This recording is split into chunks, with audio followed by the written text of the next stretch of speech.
our ability to nurture, to empathize, to be collaborative is the thing now. I mean, those are leadership strategies. Those are today's leadership techniques. And so I do think that, leadership, women who are in those roles over 50 really have that as an advantage.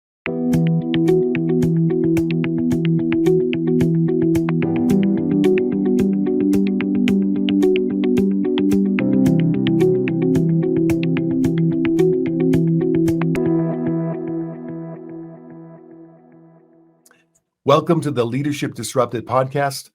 Dr. Geneva Williams joins us today, and she is a leader coach. She's a leader advisor, a mentor, a guide. She's been a CEO herself. She's comfortable in the rooms where the decisions get made. She's a force to be reckoned with. And she knows what it's like to be the only leader in the room who looks like you. She knows what it's like to contribute mightily, yet feel invisible. She knows what it's like to struggle, to get the world to see you and the value that you bring. And she is dedicated to helping leaders create personal, professional, and community impact so that they can live a healthy life, a vibrant life full of purpose, meaning, impact, and happiness. And I'm thrilled to have her with us today. We've got a bunch of things that we're going to talk through. And so, Dr. Geneva, welcome. And is there anything else you'd like to kind of start us off with in terms of sharing about yourself to get a full picture of who you are before we dive in? Well, Dan, first of all, let me say I am absolutely thrilled and delighted to be here with you. One of my favorite topics. I love talking about leadership. And whenever we can talk about how it's being disruptive and disrupted, it's always an exciting topic. And so I very much appreciate being here with you. No, I think you, I appreciate your introduction. Perhaps saying a little bit about how I got into this might be interesting.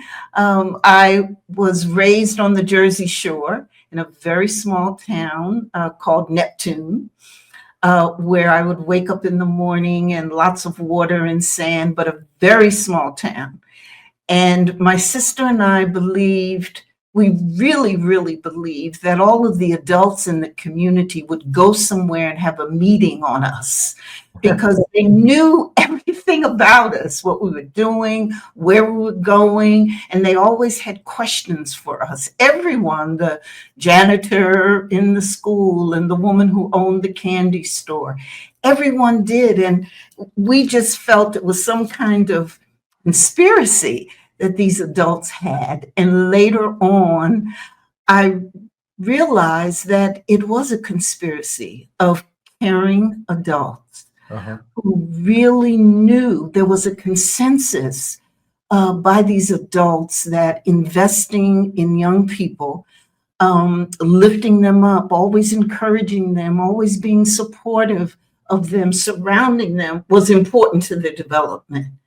And then on the other side were my parents, who were ordinary people. My mom, a school teacher, my dad, a government worker, and they were civil rights advocates. And I learned leadership at a very, very young age. So, Dan, the combination of a caring community and how important that was to the development and growth of children and neighborhoods and families and impact, and leadership, seeing it every single day, so upfront and personal, blended and really got me into this work that I'm into today. And so I like sharing that story because that's really what happened to me and why I find why I get such a charge and a thrill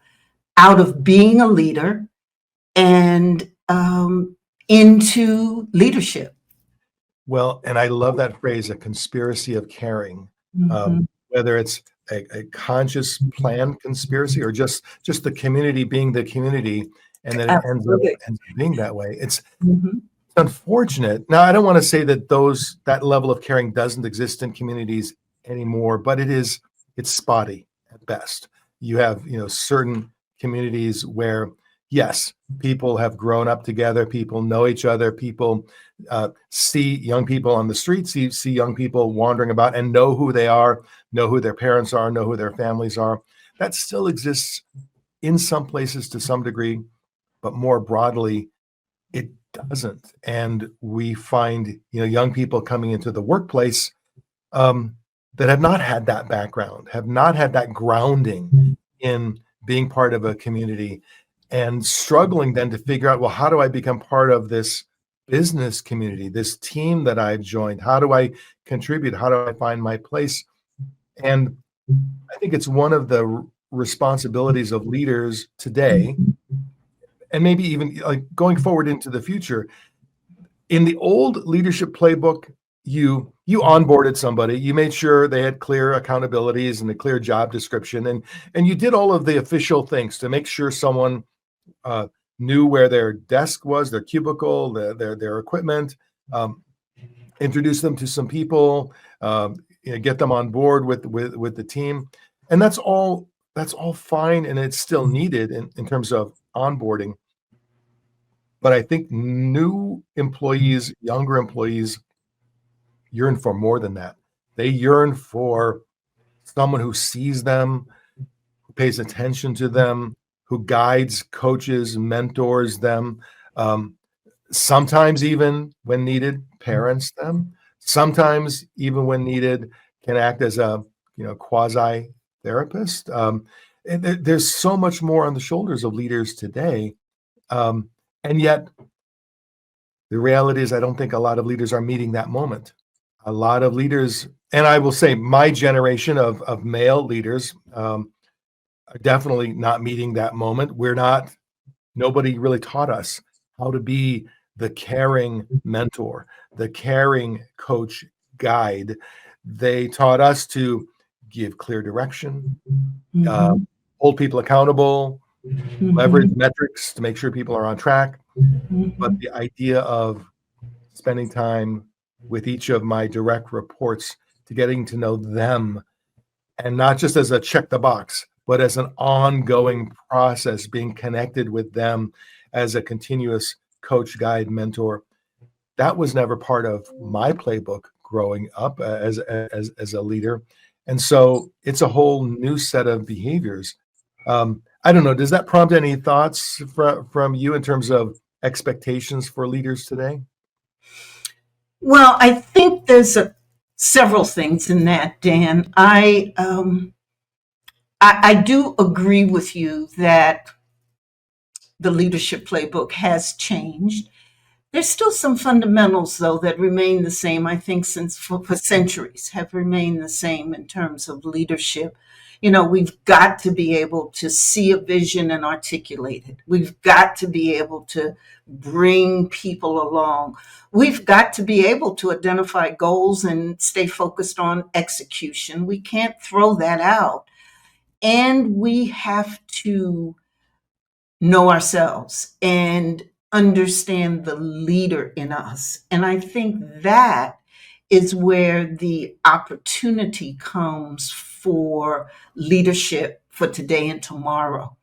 That really it's a process of self-development and getting to understand ourselves, understand those human traits, understand what's going on. And it's interesting because it today leadership isn't much different than how you might care for your children, or how you might care for a loved one, or how you might treat a neighbor or a friend, and finding those techniques that in fact can bring that in, because I don't think we want to toss out the goals, the directions, the benchmarks, etc. We definitely don't want to do that, But now we want to bring in caring really about the people who are executing those things. And so I think that's one perspective I have.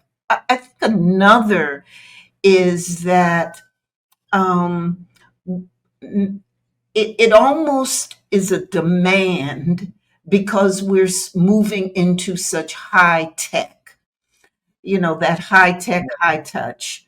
So because we're becoming more technologically smart, savvy, and using it all the time, we absolutely have to increase our high touch abilities, our abilities to listen, to care, to sympathize, to empathize, to be authentic.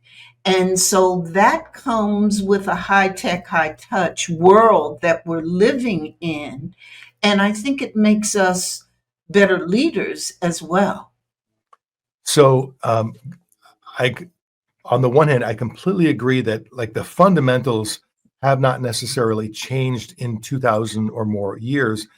One of those fundamentals is we all want leaders of character. We all want leaders who are truth tellers. We all want leaders who we can count on to see reality and tell the truth the way it is. And yet, and maybe it's just me, but doesn't it seem to you that that's harder and harder to find these days? We live in a world of information overload, misinformation overload. We live in a world where major world leaders, I'll say it, they lie more often than they tell the truth. And it's normalized. We live in a world where corporate leaders feel like, well, I'll share this information with them, but I can't share this information with them. And so I feel like trust, honesty, truth, reality is at risk. And I, at the same time, I think employees are yearning for that. They're yearning for that leader. Maybe you can't tell me everything, but tell me enough that's relevant to me and be truthful with what you tell me. Absolutely. Mm-hmm. I don't think we have a lot of great examples of fantastic leadership on the national stage, the global stage. Who do we hold up? We hold up billionaires. And I'm sure, billionaires are great people. I don't happen to have any friends who are billionaires, but I'm sure they're great people. But I don't know that they should be the model for what you, young woman or young man, should aspire to be in terms of a great leader. Mm-hmm. That's why I think it's incumbent upon those who are in leadership positions, perhaps who aren't on that national stage or aren't on that big billionaire money-making trail, but everyday folk. Yeah. And the vast majority of leaders are in fact in organizations, in corporations, in agencies who have the opportunity and the chance to be better. Yeah. And I think more and more we're seeing that there is an interest in, well, what would make us better? And so that in itself is hopeful. And I think where we look for our leaders has shifted as well. And I think that's a good thing, because one of the things I believe in so often is that, leadership isn't about title or role. It is, in fact, about influence and having a person or a group of people being able to be you influencing them to accomplish something, to do something. And so I'm a believer in everyday leadership by everyday people. And so we all have, many of us have, the opportunity to create a difference, to make an impact, to change a child's life by what we say or what we do and how we model and what we say, what we articulate, whether we're being authentic. Each one of us has the opportunity and challenge. I ain't suggesting at all that it's easy, okay? But we do have that opportunity to do that. So I'm a big believer in what happens in neighborhoods and communities and schools and homes, and how we can make differences that we can see, touch, and feel. And I don't look as much as I used to. Growing up, I grew up as you did, under the Martin Luther Kings and the John Kennedys and the Robert Kennedys, and where you could look to and see leadership in action, the kind of leader you wanted to be. I think that shifted, and I really do believe so many of us have the opportunity to make our own mark, to really be our own leader. And so that's the kind of work that I'm most interested in, because I've seen it. I've seen how everyday people, regardless of title or role, and some with title and role, can in fact make a difference, can change neighborhoods, can create better schools, can clean up their neighborhoods, can make a difference in the dropout rate for young people. I've seen it, I believe it. And I think that is more of the wave of the future, that we're not searching all around at these people who have titles or roles for the model, for the leadership, but that in fact we can look sideways on each side of us and find that leader. But more importantly, Dan, we got to look inside ourselves and find and discover and hold ourselves accountable for how we can make impact. I love that, and recognize that whether I'm leading 3 people or 30 or 300,000, I can have an impact today on my world, the world that I'm. Absolutely. I wonder though how social media has impacted our attitudes toward leaders and leadership.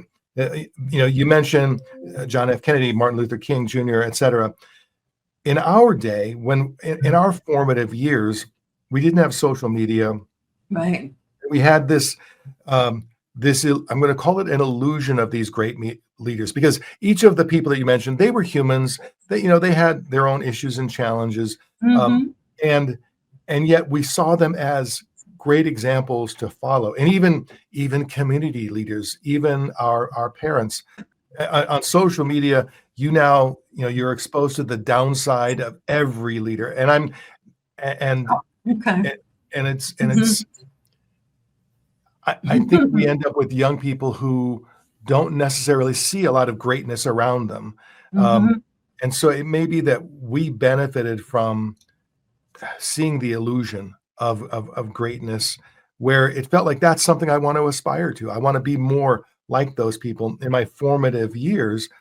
For young people today who are going through their formative years today, I think you're right. It's so important that they have that local person, that local woman or man who is leading their local Boys and Girls Club chapter, that local church leader, that local other leader in some area of the community that can set a standard for them, something that they can admire and aspire to.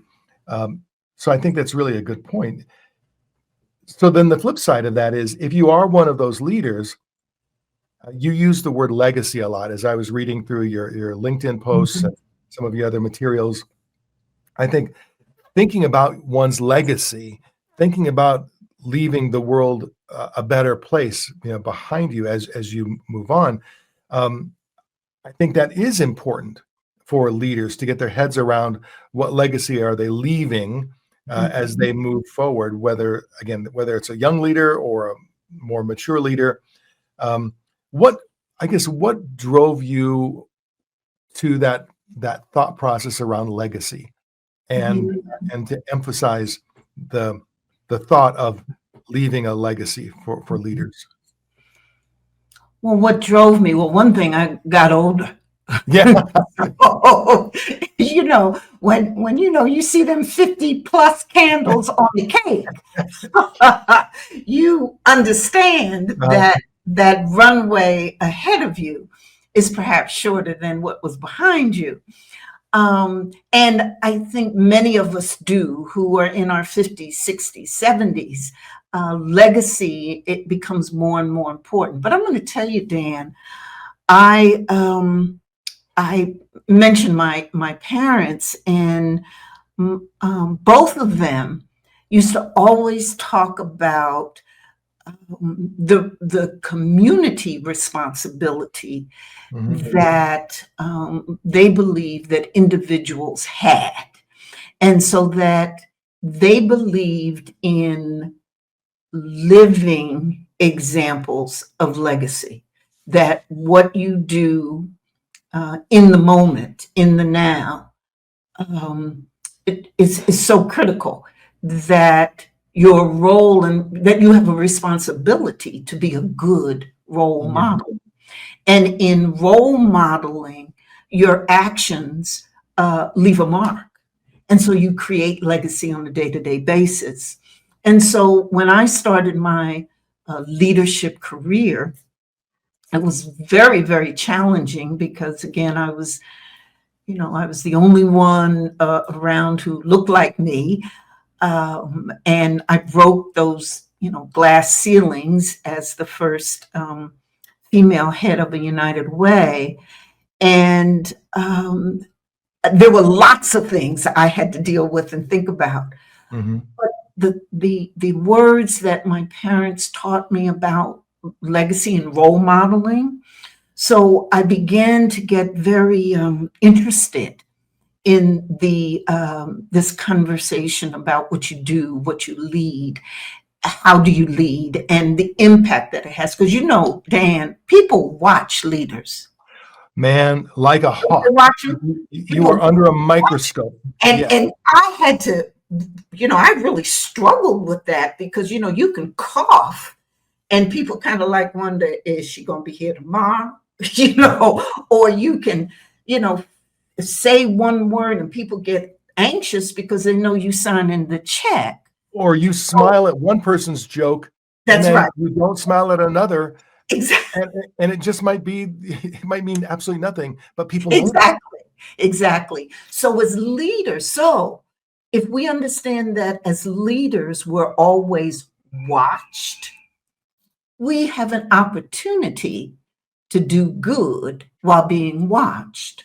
And if we're doing good and we're role modeling and we're leaving jewels and imparting wisdom and uplifting staff and executing with excellence and doing strategic things, et cetera, et cetera, et cetera, that's leaving a mark. So I believe that when a leader steps into a position, that one of the things they need to think about is the legacy I'm going to leave. So often we step in a new position, we'd be trying to figure out how we're going to do this and that, and, whether we're going to make it, what the paycheck going to be, and all those things. They're all good. They're all real. But I suggest and invite people, leaders these days, to also think about, well, as I step into this role, as I do what I'm trying to do, as I'm dealing with the challenges every day, as I'm trying to raise that money, trying to appease stakeholders,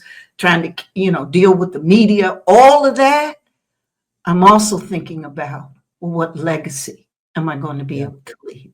So I very much believe that legacy is in motion and is living. And that the older we get, Dan, the more we think about that. And we want to leave that impact. And I know that's a big driver for me in the work that I do. I started even though I'd been in leadership for 40 plus years, run organizations, raised millions of dollars, formed partnerships in my late 60s, I decided I was going to fulfill my lifelong dream of starting my own business. And I course, I got support, but I also got a lot of pushback because people said, Mata, looking at me and saying, don't you think you're too old? Shouldn't you go someplace? Shouldn't you be retired? I got a lot of that. Do you really want to start something? That's right. Do I want at this age, what are you doing? And one of the things that drove me, because, that'd be tough when you hear that. But one of the things that drove me was the fact that I said to myself, well, I haven't finished my legacy. I just haven't. Yeah. And the impact that I want to make is I've been blessed to accumulate all this experience and wisdom. It's a strategic advantage that I want to pass along to younger leaders. So that was one of the things that drove me. Besides my husband telling me, go on and do it, girl. You want to do it? Life is short.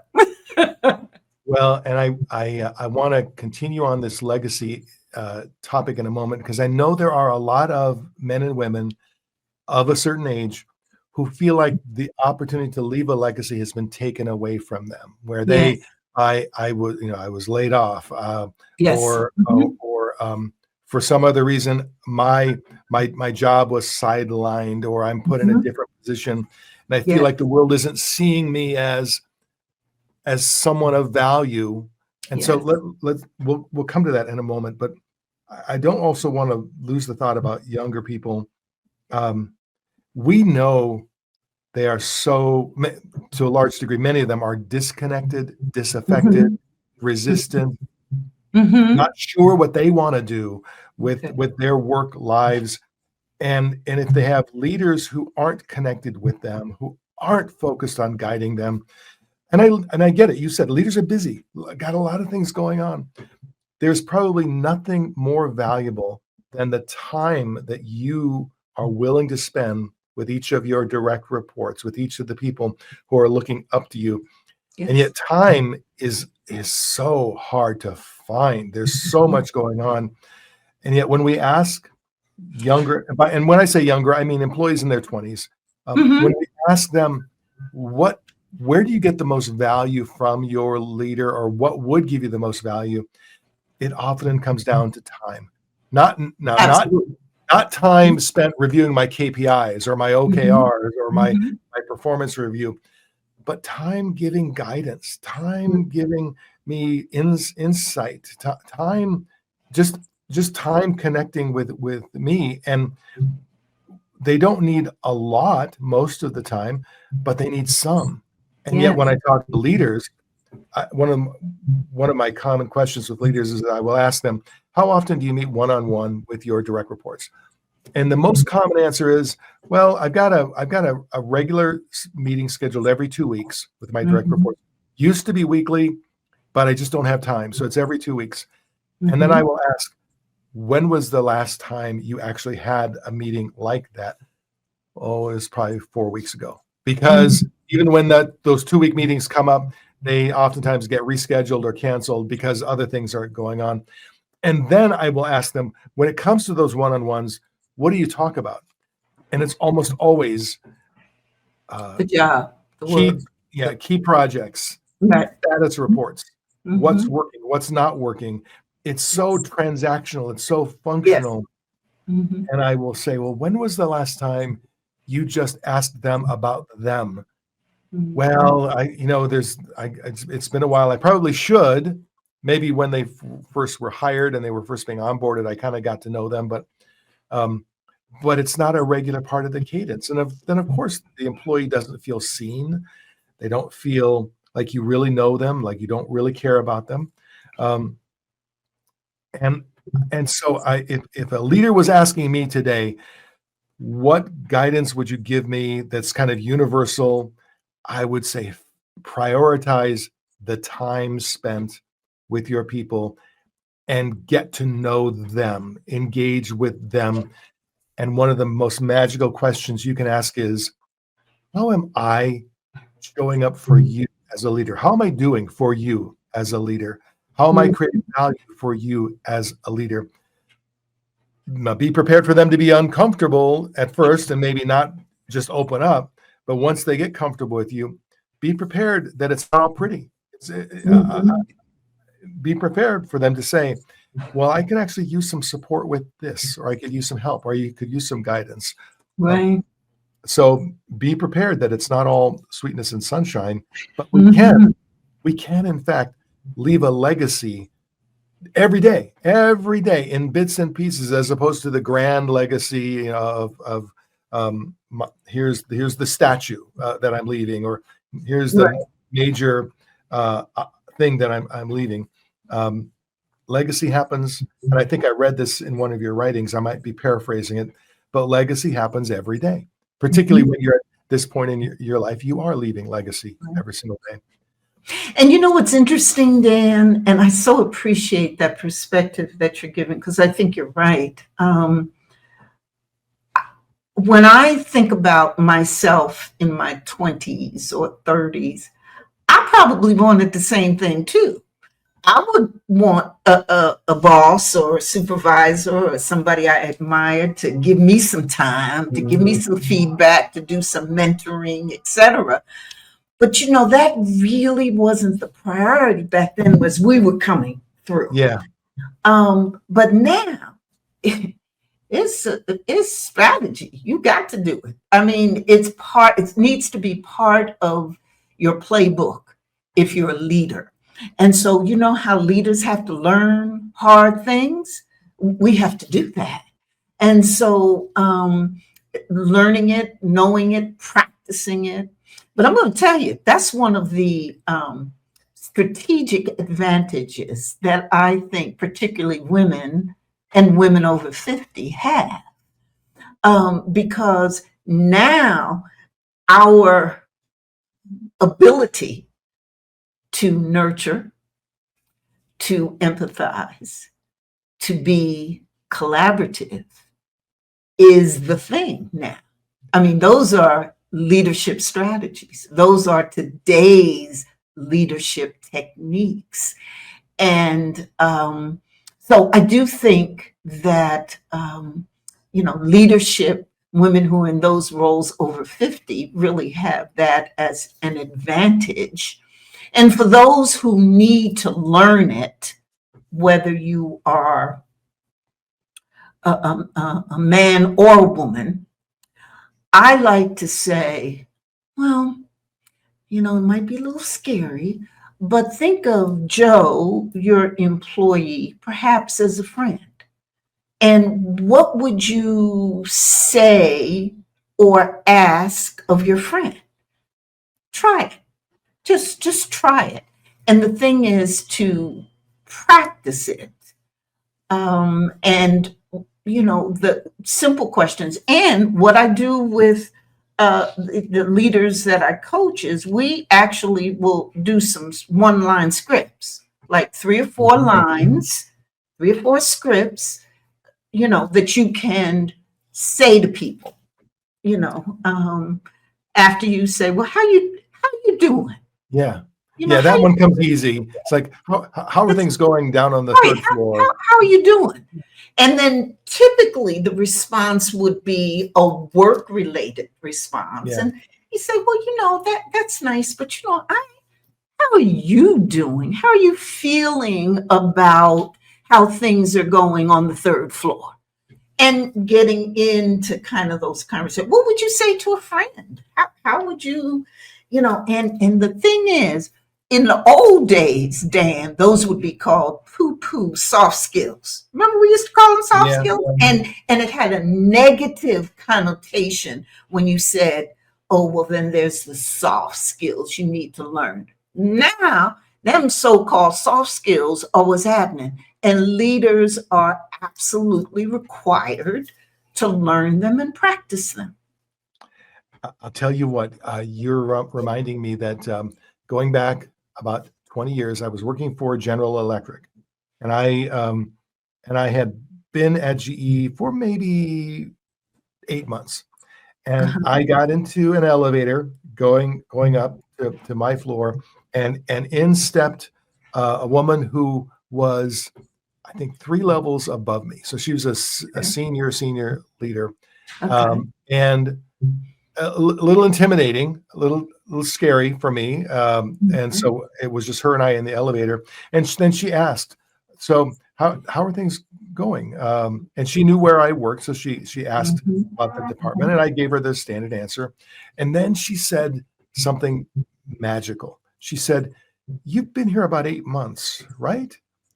And I thought, how does someone know that? I mean, and I said, "Yeah." She said, "Well, I mean, what's different than the way you expected it?"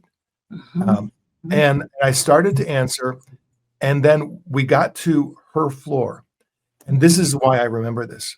We got to her floor, the door opened, and it would have been perfectly okay for her to say, "Hey, thanks. It was nice chatting with you," and step out. Instead, she put her hand on the elevator door so that it wouldn't close, and we continued the conversation. The door Right. Kept trying to close. And she continued it for just maybe another minute. But it was because she really wanted to know, she really wanted to have the conversation. Right. And she said, let's continue this. And she said, "I'll follow up with you." And then she left. And that moment of, it would have been so easy for her just to walk away politely. And I would have never noticed it. I never would have thought, "Oh, fine." But she took a few extra moments, and then I had another 15 minutes with her. And that time meant so much. It meant like I felt I was seen, I was known, I was appreciated. And then I look at myself as a leader today, and it's so easy to find the excuses for not spending that time. And I have to continuously remind myself, in fact, even telling the story, I'm grabbing a Post-it note because I want to remind myself regarding time. It is my Achilles heel. And that example that you just gave, Dan, how it impacted you, how you remember, how you're taking action now, that's what I mean about legacy, in living legacy. That's what I mean. Because she was leaving a legacy. Absolutely. That's what I mean. And if you dissect it, if you unpack it, it's so simple. She asked a question, she listened, she took a behavior, she took an action that signaled deep listening and interest. She kept the door open, you stepped, and then you met again for another time. Those things are so simple for us as leaders to do, yet extremely powerful.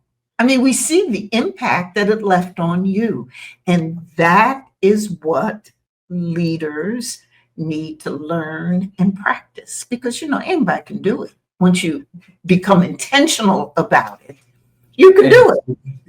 And so then where it becomes difficult is cracking the code of your own schedule so that you aren't always so busy. There's so much stuff happening that you can't even imagine 20 minutes, 30 minutes just for a single. I have had leaders say, "I can't really do that, but I'll book 30 minutes a week with my team." Right. And as much as it is good to meet with your team, it's not the same. It's like yes, you should meet with your team, but you can't go for months and months without having one-on-one time with the people who report with you. And I know that's hard. I know that's hard for many people in many circumstances. But if you prioritize it, if you truly prioritize it, you're committed enough and you're creative enough, you'll figure it out. So you got to learn it. If you start with that as your priority, if that's at the top of your list, you'll figure the rest of it out. But if the priority at the top is, well, my weekly meetings, my OKRs, my KPIs, my this, my that, and then your people are now, almost no leader would ever say, well, my people are at the bottom of the priority list. Right. How do you know what someone's real priorities are? You look at where they spend their time. The same is true with a parent.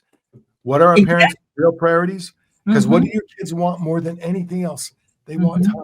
They don't necessarily want a fantastic vacation every year. They don't necessarily want a new toy, a new car, a new bauble, a new whatever, what they tend to say is, I want more time. I want more presence. And so let's talk about the kind of mentoring and coaching you do for primarily women of a certain age who either have lost their jobs or they feel like their job has been sidelined somewhat. They feel like they're losing their presence in the workplace, or they're trying to find a new opportunity in the workplace. And you help them. The word that comes to mind is shine. You help them figure out a way to present themselves, promote themselves, think about themselves. And I think that's what really grabbed me initially, a long, long time ago when we first connected. You were talking about how important it is that you tell your story to yourself first, that you don't think of yourself as, I'm somebody who lost my job, or I'm somebody who got whose job was sidelined, or I'm somebody that is no longer at the forefront of the organization.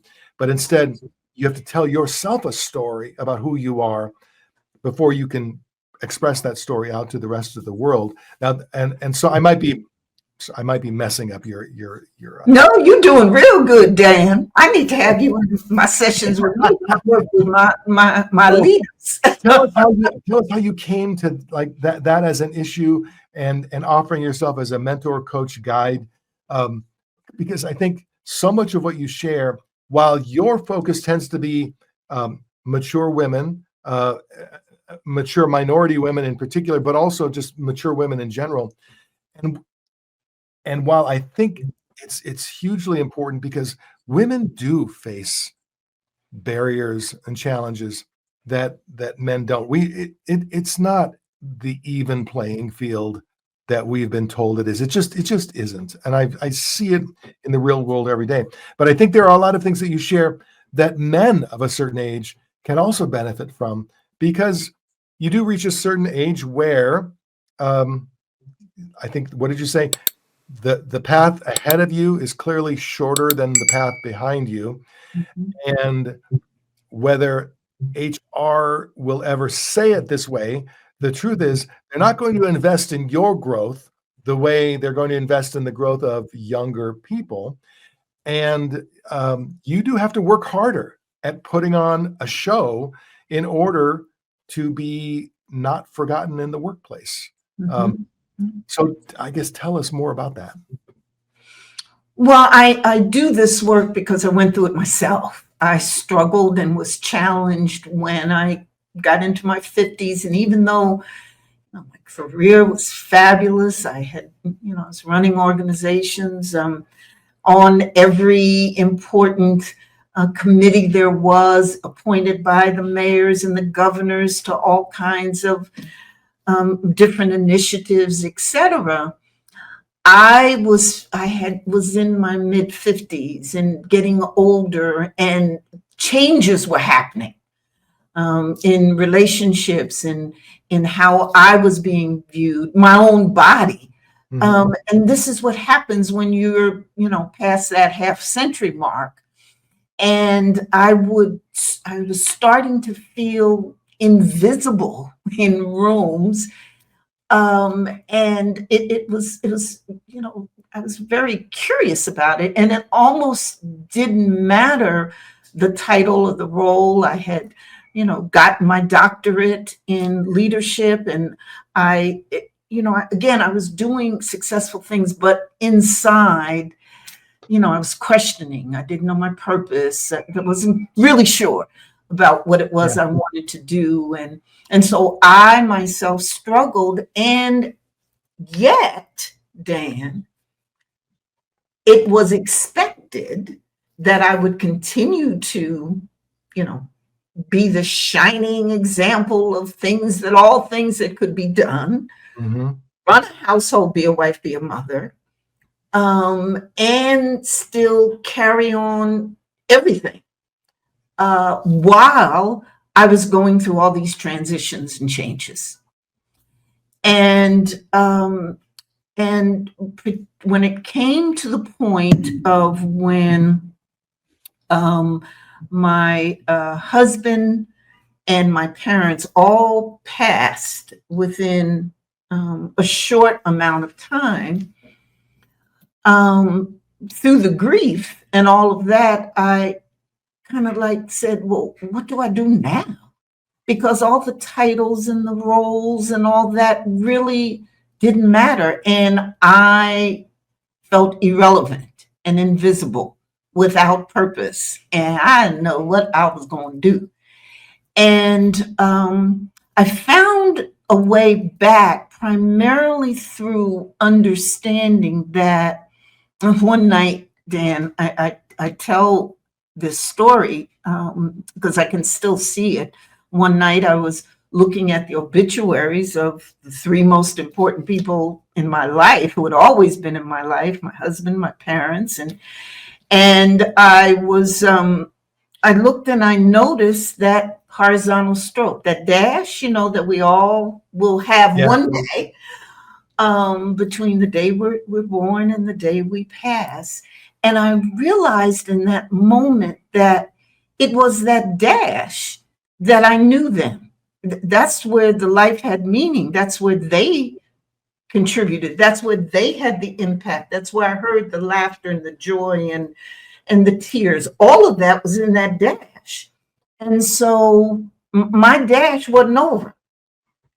That side of it hadn't been filled out. So it really was, okay, so what am I going to do? I'm going to figure out what my dash means and what that meaning is. So I slowly began to piece my way back and figure out purpose. Started, as I mentioned, started my company, and so that whole process, coming through that, I recognize that, I ain't the only one going through transitions. It's something, when we 20s and 30s, there ain't much traumatic that happens. For the most part, we having a good time. We're trying to figure it out, but we having a good time. Okay. It feels traumatic. Oftentimes it feels traumatic. It might feel, don't get me wrong, but in hindsight, when you get to be 50s and 60s and have major losses or career transitions, or you lose your jobs, or you got to move, and you have health challenges and menopause and everything, those are real transitions. And what I realized was that we all go through transitions, and at the same time, we're still expected to lead. Yeah. And so, and we are also looking for purpose and meaning, because as you get to your 50s or 60s, things get different. Because when you was 25, what was important to you then typically probably isn't important when you're 58. And so things are changing, and how do we deal with that? How do we navigate? And Dan, my whole thing was, I wanted to help people, men and women, navigate that process.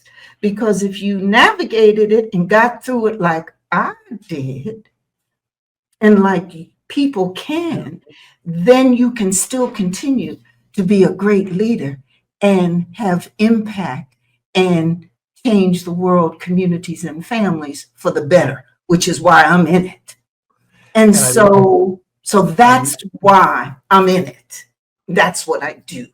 I love your use of the word invisible, because I think for many of us, and I'll say us, people in their 50s and 60s who are still in the workplace, still wanting to contribute, the invisibility, you don't turn invisible overnight. It's something you start to feel, where you become a little more transparent. It's like, and then over the years, you're just less and less visible. That's right. You're in those rooms and you make a comment, and people just say, people who used to, she's saying something, or he said something, are kind of like, and they look into the next person. They look past you. They don't laugh at your jokes the way don't laugh at your jokes. Whether or not you at the meeting, Oh, okay, they couldn't make it. Oh, okay, let's move on. Yeah. When there used to be meetings, they'd run and find you. Yes, we Okay? can't start until you're there. That's right. Or a new major project or a new initiative is being started. We're going to put the team together, and for the first time, you're not included, and You're you not feel like, included.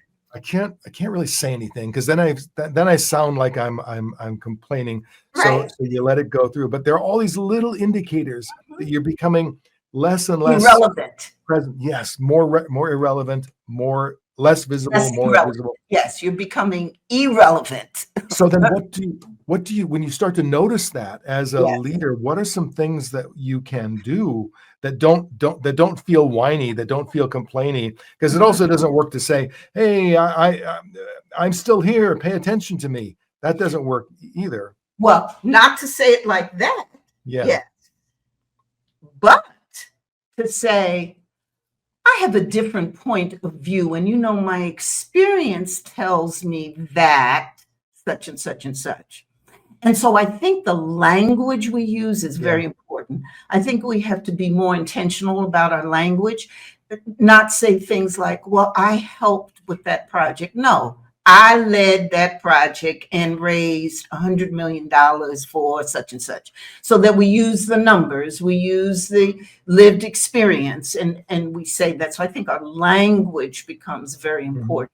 Another thing is that it's so critical for us to see our strengths and abilities as strategic advantages. So the lived experience we've had. So you've been in the field.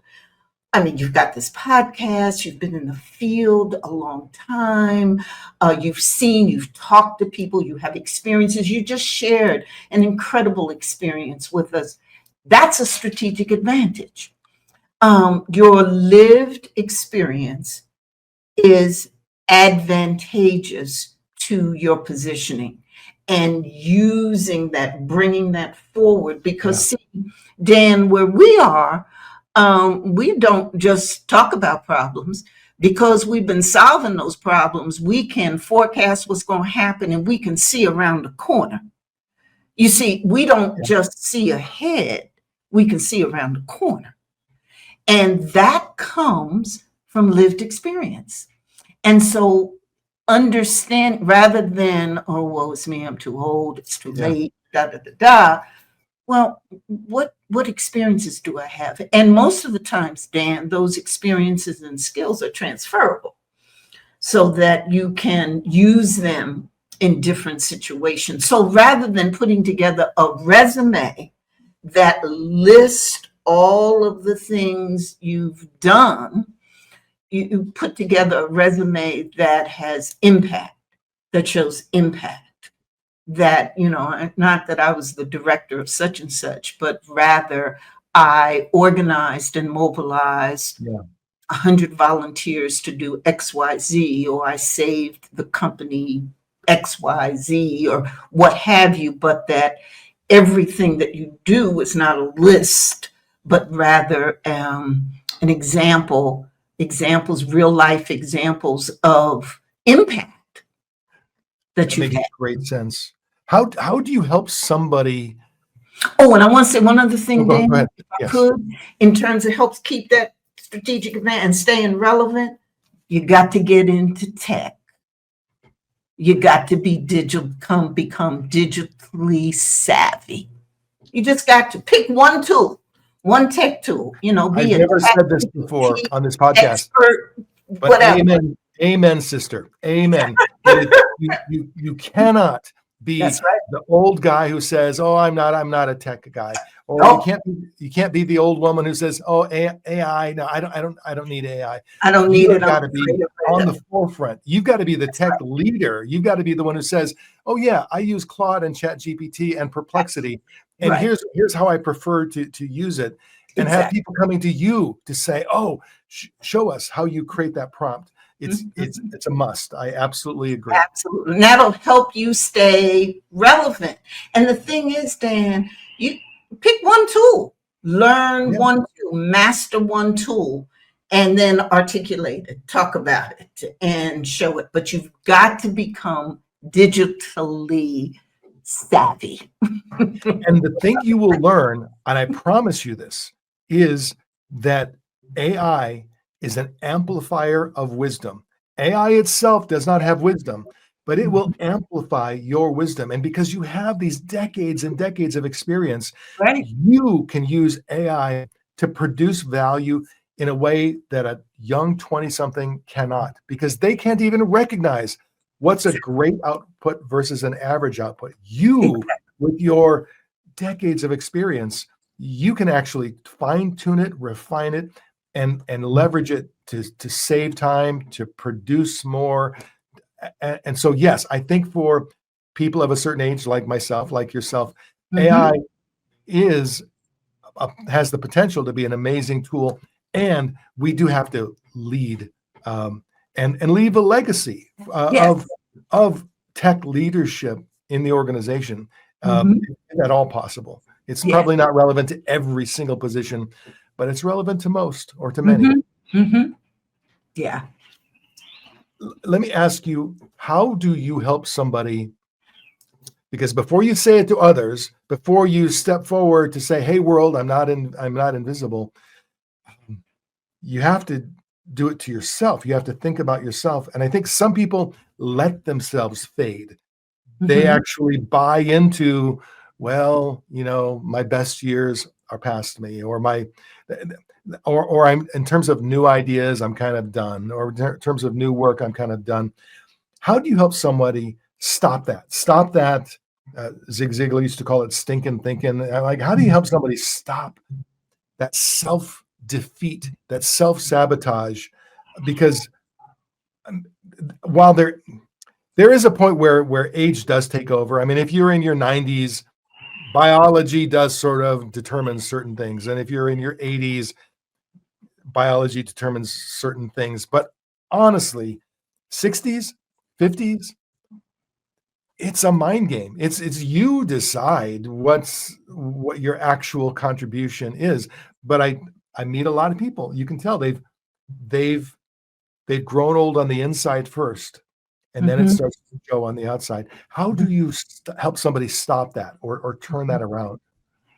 Well, I think one of the first things, Dan, is to recognize is that society creates this situation for us. Yeah. That, when you hit 50, you're past your prime, and, it's time to go sit down somewhere and rest, and you're on a decline. And so there's tremendous societal pressures. And also, we've seen our parents or grandparents, how they aged is different than the opportunities we have in terms of how we can age. So there's a lot of pressures. One of the things I like to say to people is to have them think about midlife not as a crisis, but as a crossroad. And it's a turning point, and you have choice. You can go society's way, go sit down, retire, and be fine. And if that's what you want to do, fine. You also have the choice of making the next 20, 30, 40 years your best years. You have a choice in that. And you can choose to stay healthy. You can choose to find purpose. You can choose to do those things that you always dreamed about doing. It's open for you now. And there's so many of us. It's like a movement that's beginning that you can, it's choice.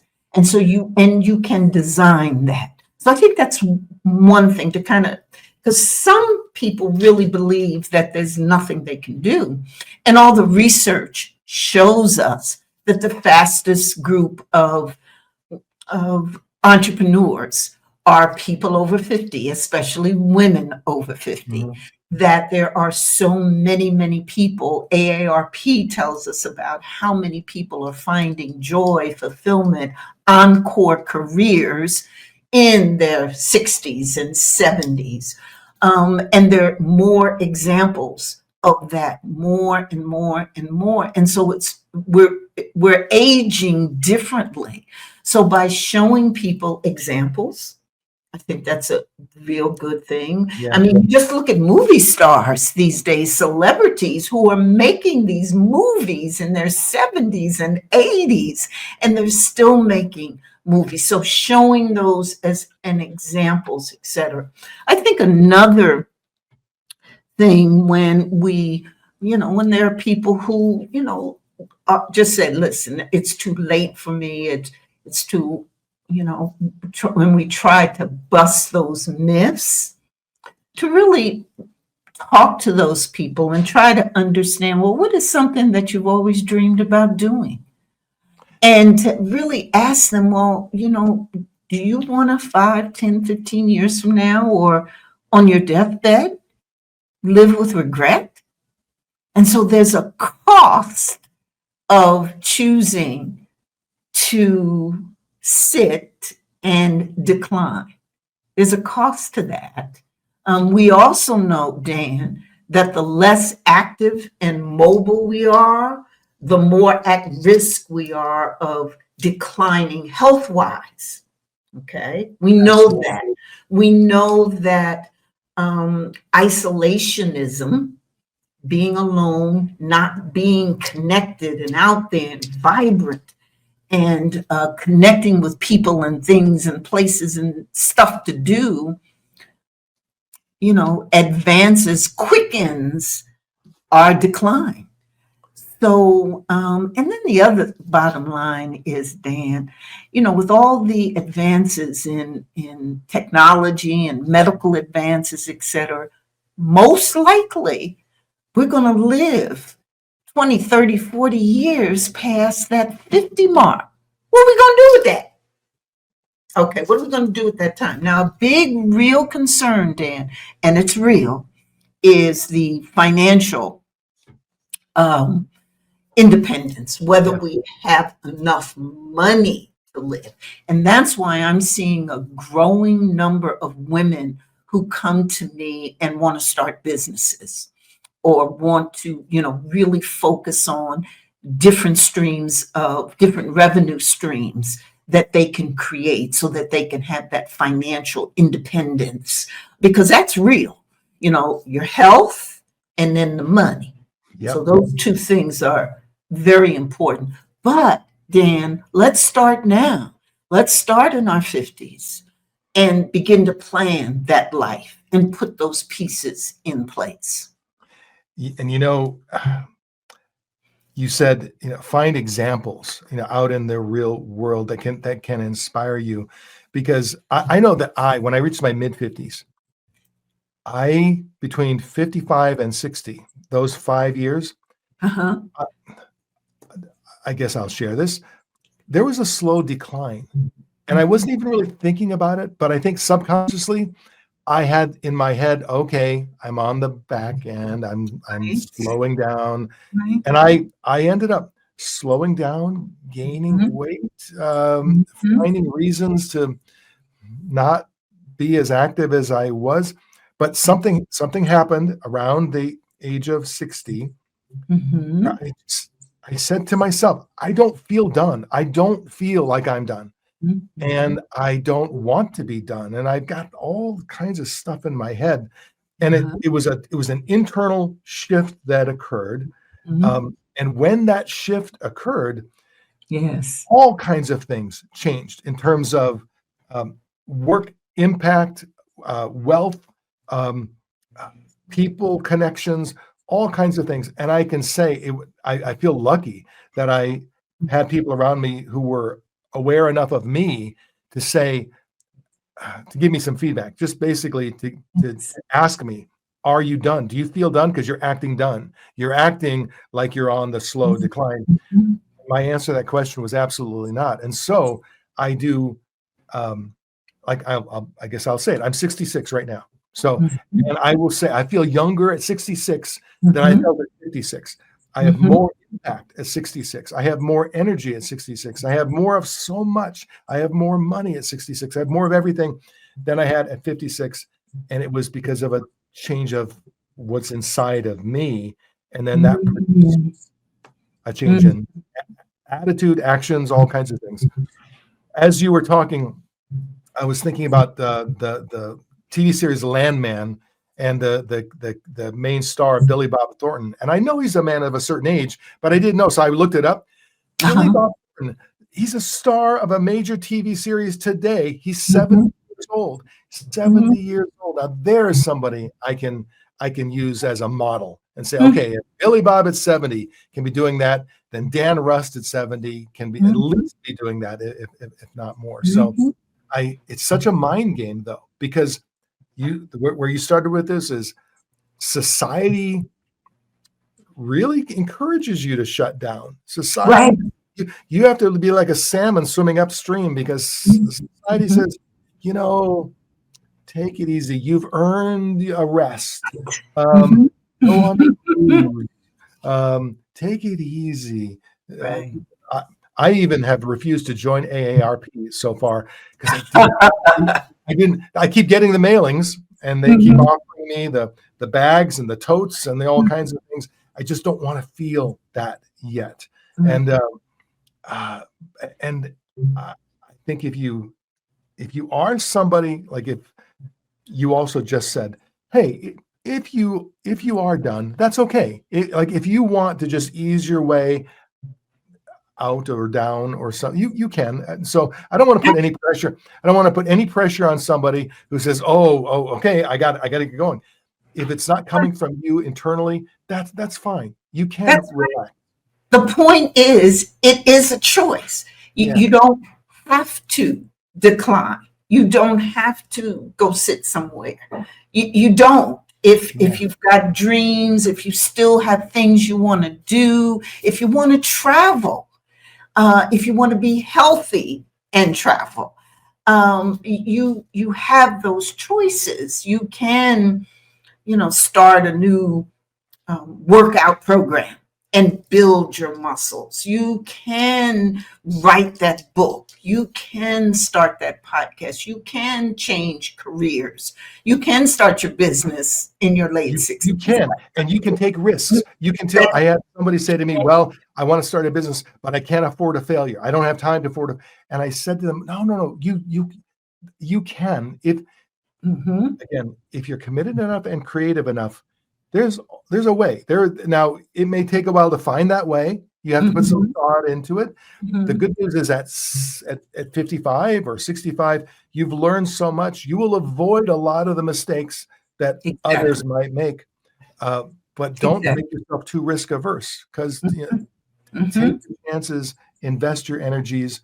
If you desire a legacy beyond what you have right now, I believe what that means is there's something inside of you there. If you have a desire for that, that means there's a potential for an additional legacy, an expanded legacy. That's right. So it's about leading yourself as well as leading other people. Exactly. To find it, and then to find ways to express it, for sure. Out of respect for your time, Dr. Geneva, I know we need to wrap this up here in the next couple of minutes, but I so much appreciate this, because I think a certain kind of person watches this podcast. First of all, they tend to be leadership nerds. Like they terrific, great. But secondly, I think there are people looking for hope and answers in this new world of leadership, where the old playbooks just don't seem to be producing the results that they used to produce. Or people have this instinct, like instinctively they feel it, they feel the difference, but they don't know what to do about it. So our goal through this podcast is just conversation by conversation to give people bits and pieces, a sense of what to do about this world that's changing. And I'm so excited that people like you are on the forefront of that. You're on the forefront of helping people navigate this new disrupted world that we're moving into.